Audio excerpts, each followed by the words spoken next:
mean, one of the things that you're thinking is short term and long term. So short term, what are the comforts that we can provide to this child coming to the country? So you think about what will help that child to make the transition. Is it some of his personal possessions that he brings with him? So often as adoptive parents, we want to rush in and clean everything up, you know, new clothes, bath, shower, etc. And maybe what that child needs is the comfort of keeping some of the things the same. I'm not suggesting that you never shower him, but I think that thinking through what is providing him with comfort. So it may be some of the things that are old and not all the wonderful new things that you have planned. So thinking about the transition, looking at language, music, food, all of those things as well as possessions provide comfort and stability and a less rocky, perhaps, transition. When we approach something in terms of what our needs are, it's less likely to be a fulfilling outcome. But when we give something to somebody else, the result is the reward in and of itself. So I think most adoptive parents do want to give to a child. Mostly they do want to become parents. They want to have that rewarding relationship. But in older child adoption, you just need to recognize that reward will probably not be immediate.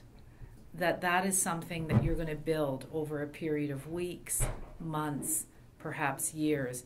And I think that's incredibly challenging for a family to undertake, and to really accept that it's more of a project perhaps than what was initially anticipated. The idea of perfect family, I think it goes back to the family comes to the agency to do an adoption, and one of the most challenging things that the agency faces is adoption education. How do we educate families in a meaningful way so that they can truly get their head around, wow, this is not just raising a biological child. This is not just raising a 5-year-old who's independent and we can put him in daycare and send him to school. This is a child that will come with his or her own very unique needs that at this point we still don't know what they even are. And there's absolutely resistance to accepting that this child may have those needs. And so it's not until the child's home and that is starting to manifest itself that the family starts to pick up, oh wow, this is looking different than what I thought. And the denial, as you said, can continue. You know, this can't be happening, and so might carry on for a while. And then there's the whole embarrassment of, I don't have a perfect child. You know, how can I be in a community? My child's not perfect. So education is huge to kind of normalize that's the reality, and we have to work with the child from wherever they are, not from where we'd like them to be or where we think they should be, but just where they are.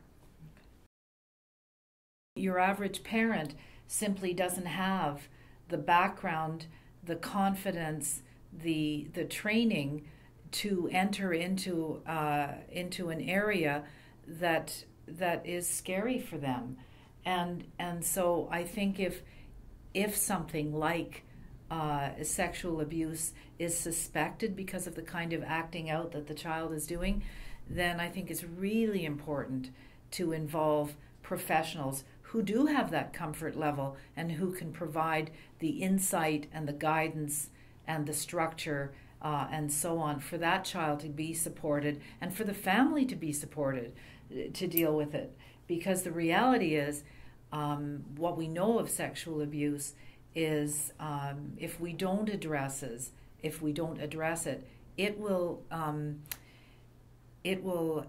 manifest itself in our families in some other ways. So, that child will potentially, not necessarily, but potentially start abusing one of the younger ones. The adoption agency has some leverage, responsibility, and so on, if they're anticipating that the child that is to be adopted is going to have particular challenges, and you can say that right off the top. If it's an older child adoption, there will be certain challenges, so that you put those supports in place before the adoption happens, and you get the family to agree that play therapy is going to happen, or family systems counseling, or whatever you think is appropriate, so that it doesn't come as a shock or a surprise to the family that somehow they're special, or there's something wrong with them, or there's something wrong with their child, but rather this is how you build a strong family. This is how you anticipate challenges, and so that as things happen, the support system is already in place. So you're just drawing on it as you go along.